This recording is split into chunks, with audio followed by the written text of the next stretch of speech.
Well, good morning. My name is Kirk, and wherever you are, you can have a seat.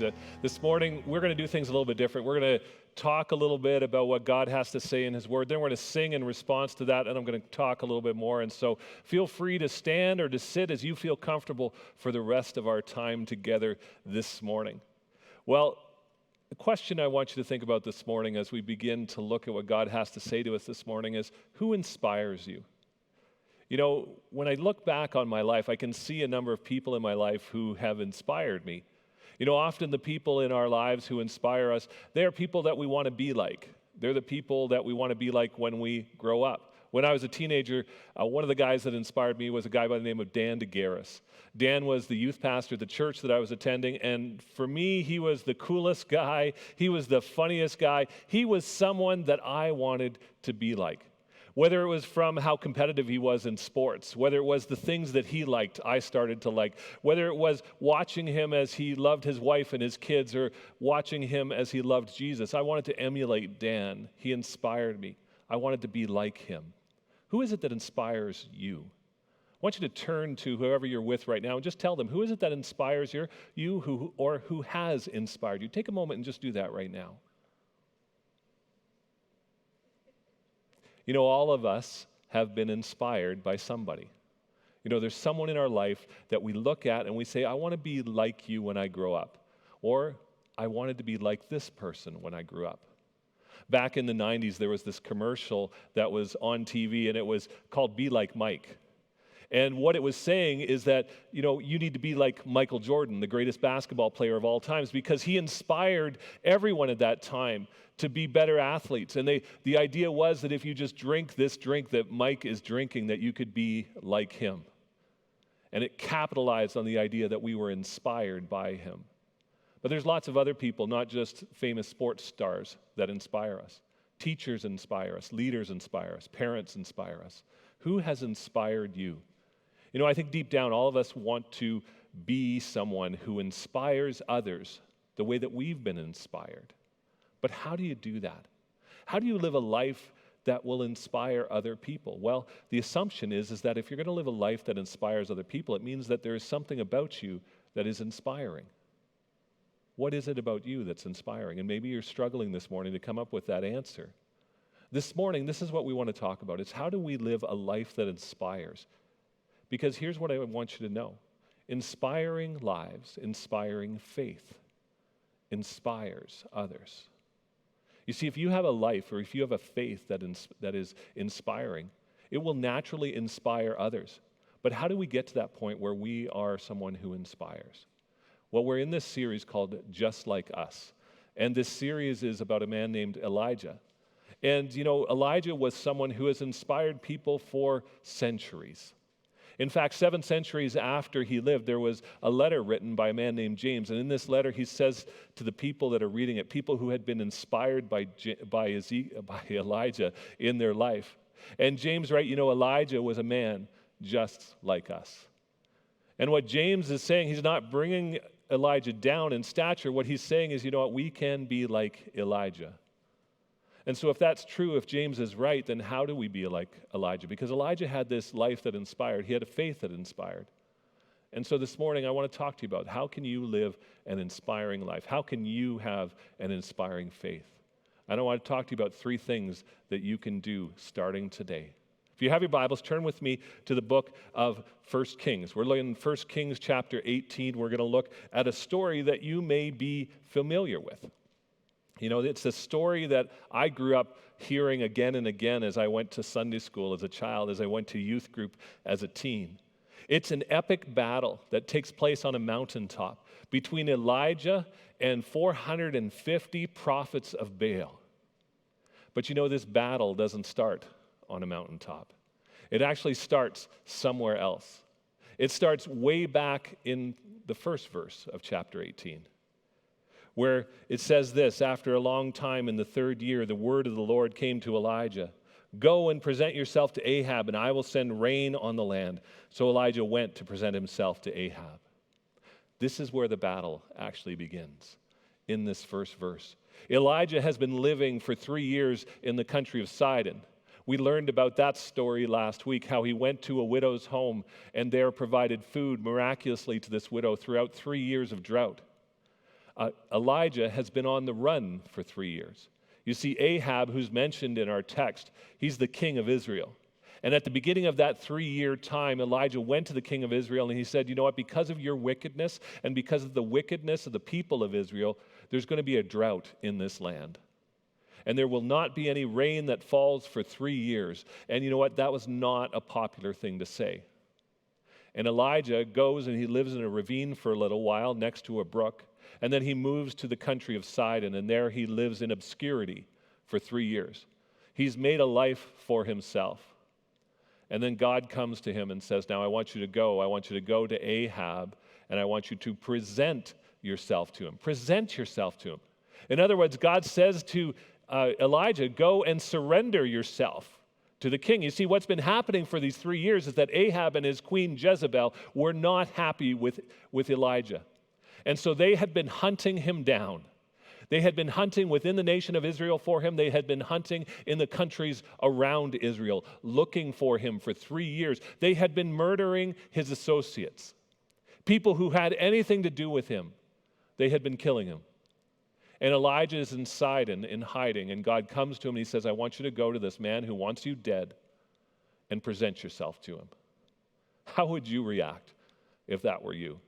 What would you say? Would it be like, I'm not going, right? Like, it is safe and sound. I've made a life here. You know what, God? You called me to be the prophet to Israel, but then you sent me into exile, into obscurity, and I've made a life, and it's good, and I'm staying here? Or would you say, okay, God, I'll go to this man who wants to kill me?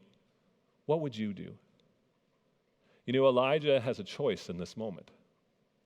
He has a choice whether he wants to obey God or not. Nobody else is there. Nobody else is listening. Nobody else is seeing him. Nobody else knows where he is. And Elijah has a choice. As he's all alone, do I listen to God or do I go another way? And if Elijah had decided not to listen to God, nothing that had happened on Mount Carmel that had inspired many people for centuries would have happened. You see, here's something you need to know, that an inspiring life begins with the choices you make in private. You see, if an inspiring faith inspires faith in others, it doesn't begin in that moment where you begin to talk about your faith with the people around you. That inspiring faith that inspires faith in others actually begins in the private choices that you make. Inspiring faith begins with a choice that you make in private. Elijah had a choice to make. He was all by himself. A choice that he made in private. And that choice made all the difference. You see, the choices you and I make, they lay the foundation for our faith. And oftentimes we think that it's the choices we make in public, that it's the choices we make when others see that make the difference, but actually it's not. It's the choices you make in private, when nobody's looking, when you're all alone and sitting in the dark. Tell me, are the choices that you make eroding your faith or giving birth to a faith that will inspire? The choice is yours. No matter where you are in life. I remember as a young father thinking, how do I grow up a family? How do these kids grow up to be people who follow Jesus? How do these kids grow up to be normal even? And I started to realize it begins with little choices that I make long before they were born. The choices that I make when they don't even watch me or see me. And that's the way it is. If you want to have an inspiring faith, like the person who inspired you to come to faith, then it begins in the private choices that you make. The things you do when no one's watching. What choices do you need to change today? I want us to think about that as we sing this next song. What are the choices that you are making that are leading to an inspiring faith? Let's sing together. So we're talking about faith today. And we've been talking about inspiring faith and how inspiring faith inspires faith in others. And it begins with the private choices that you make. Those choices you make when you're all alone and no one is watching. Elijah makes a choice to obey God. And he goes back, and we're told in verse 16 and 17 that he went back and he confronts Ahab. And when Ahab saw him, he said, "Is that you, you troubler of Israel. How would you like a greeting like that? Is that you, you troubler of Israel? It means that Ahab hasn't forgotten what Elijah last said to him 3 years ago. Elijah may have moved to Sidon, but Ahab has not moved on. And Ahab has continued to hunt for Elijah for 3 years, and he's still after him. Actually, when Elijah catches up with him, Ahab is in the middle of a manhunt for Elijah. And so, how would you feel in that moment? As you walk up to the king of Israel, and he says, "Is that you, you troubler of Israel?" And you have to remember that a king doesn't travel by themselves. A king would have bodyguards around them to protect them, kind of like the Secret Service tries to protect the president. And as Elijah approaches, the king would have said this, and I bet you all of his bodyguard probably went on high alert. They knew who Elijah was. They knew the king had been hunting for him. They may have been involved in the manhunt for these 3 years. They may have been involved in hunting down Elijah's associates. And so they're on their guard at that moment. But Elijah comes here and he realizes Ahab hasn't forgotten him. And then Elijah doesn't back down.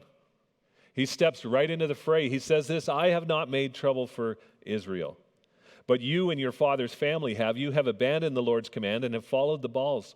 Now summon the people from all over Israel to meet me on Mount Carmel, and bring the 450 prophets of Baal and the 400 prophets of Asherah who eat at Jezebel's table." Elijah doesn't step back. He goes right into the fray and he confronts Ahab and he says, "You know what? Bring everybody to meet me, including all of those prophets of Baal that you pay for, and the prophets of Asherah who you also pay for, that you support." You see, Elijah wasn't going to back down in his faith. He wasn't going to be like Ahab. You see, Ahab was this person. He was the king of Israel. He was God's anointed leader over the country. And yet, very early on, after Ahab became king, he actually goes out and he chooses a girl. He chooses a bride to be his queen. And Jezebel is from another nation, and she actually worships another god, the god of Baal. And Ahab marries Jezebel, and Ahab, who is supposed to be a follower of the one true God of Yahweh, his faith begins to flex. His faith begins to fade away because he has united himself with someone who does not believe in God, who believes in someone else, or believes in worshiping an idol, or maybe nothing at all. We don't know. And slowly what happens is that Ahab's faith erodes because of the choice that he made, and he turns away from God. But Elijah, who's been hunted for 3 years by Ahab and Jezebel, does not give up his faith. And he goes and confronts Ahab, and he says, bring everybody to Mount Carmel, and I want to talk to them. And so Ahab sent word throughout all Israel and assembled the prophets on Mount Carmel.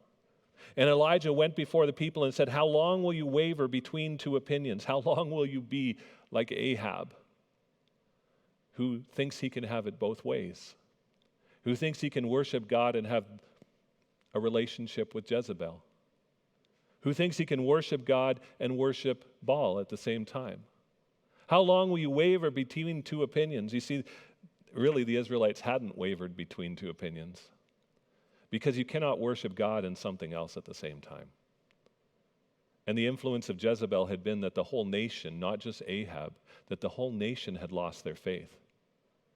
You see, Jezebel had gone around and hunted up all the prophets of God and had been executing them one by one by one, and nobody in the country would stop her or would stop Ahab. That's how much his faith failed in this moment. But Elijah rounds everybody up and he says, "How long will you waver between two opinions? If the Lord is God, follow him, but if Baal is God, follow him." But the people said nothing.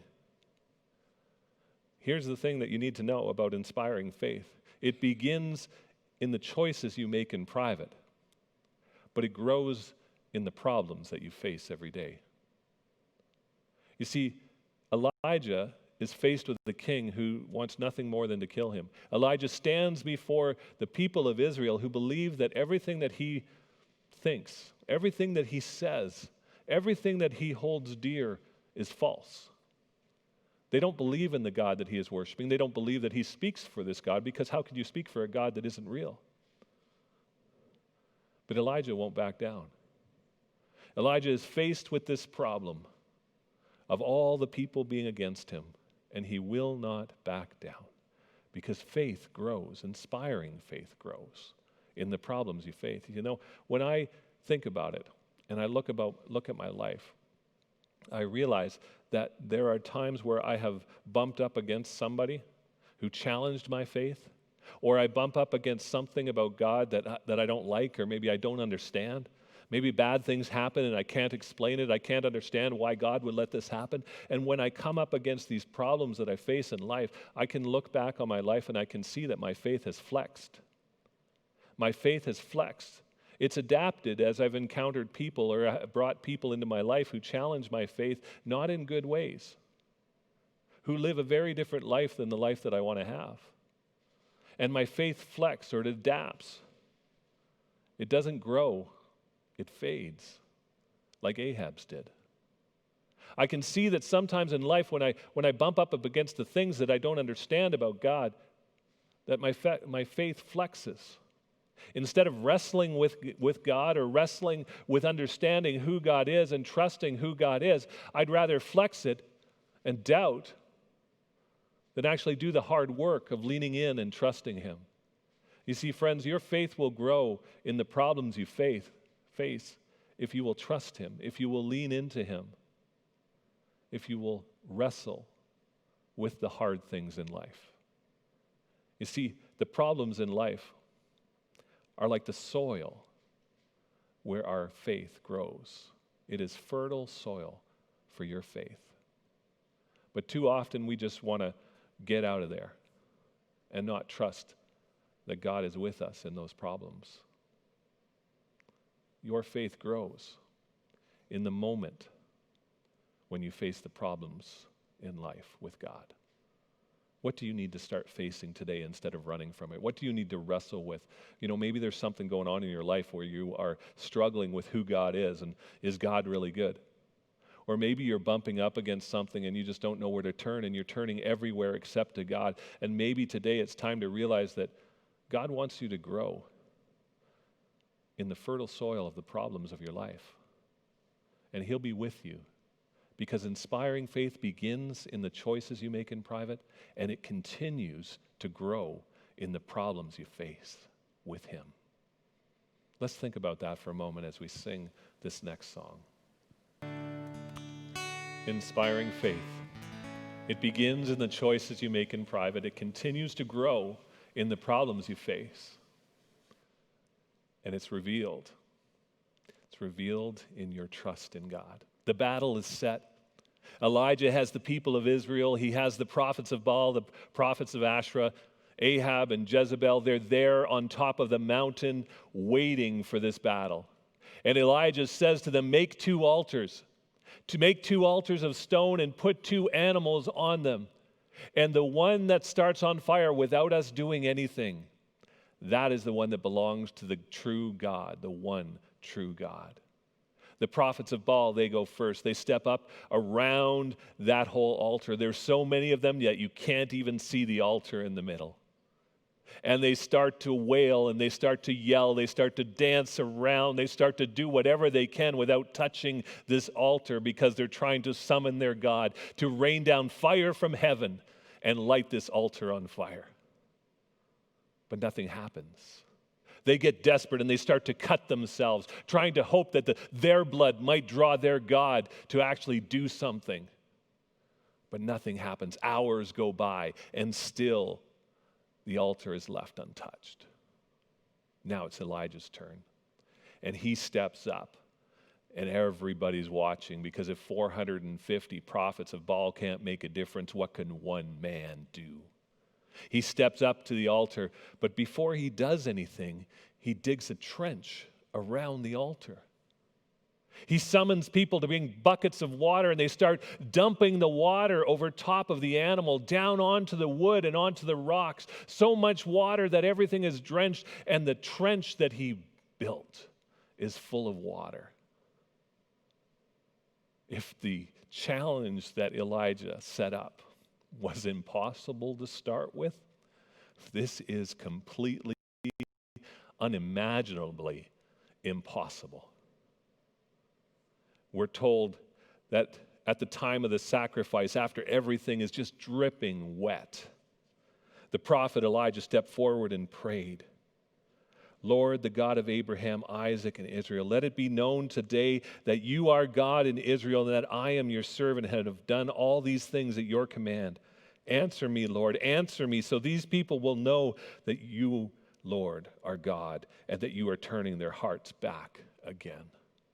Elijah is so confident in who God is. Elijah is so confident in the power of God that he sets up this impossible challenge. And then all that he does, where the prophets of Baal had sung and danced and wailed and cut themselves, he just gets down on his knees and he prays.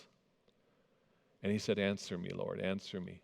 You see, Elijah knows that only the direct and divine and miraculous intervention of God will turn the people of Israel back to him.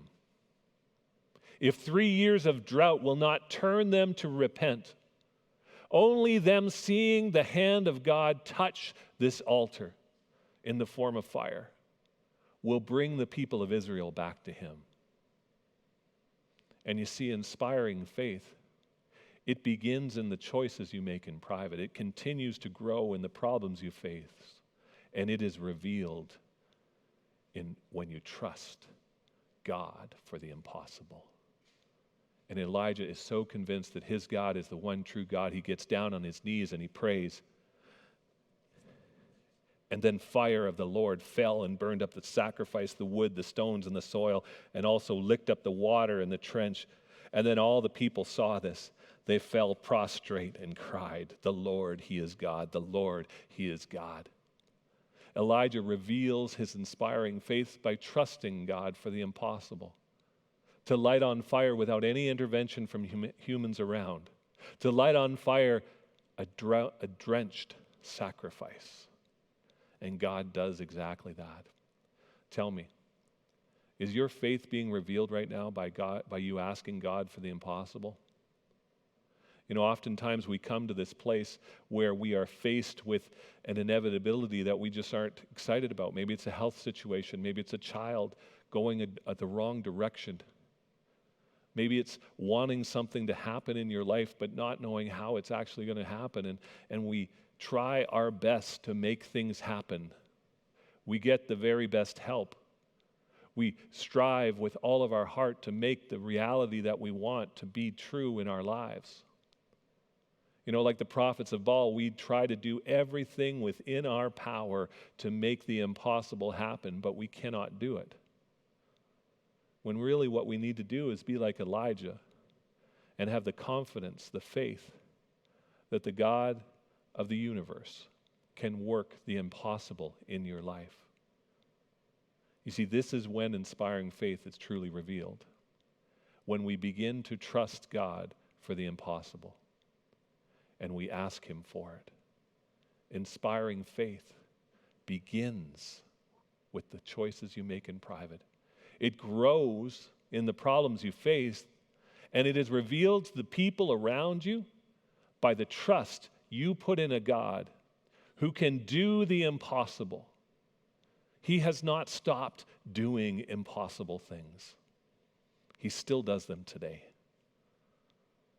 What do you need to do in response to what you've heard today? How do you need to grow in your faith? Maybe there's choices that you've been making in your life that have been eroding the foundation of your faith. And maybe today it's time to change those choices. You know, we make those choices in private, and so the only way that we can change this is to actually bring them out into the public. To shine the light on the private choices we're making that have been eroding our faith. This is not comfortable. This is not easy. But friends, in the times in my life where I've shone the light over things that have been eroding my faith, those are the times that I have found that my faith grows strong. And I grow deeper in intimacy, both with Jesus, but also with the people around me. You see, when we walk in the light, we have fellowship with God and with the people around us. What do you need to change in the choices you're making? And how do you need to bring those choices into the light so that your foundation of faith can actually grow strong today. Or maybe there's a problem you're facing and you've been trying to do everything on your own. And maybe it's time to trust God, to lean into God, because this is the fertile soil where your faith will grow. And it will not be easy, but God will be faithful to you.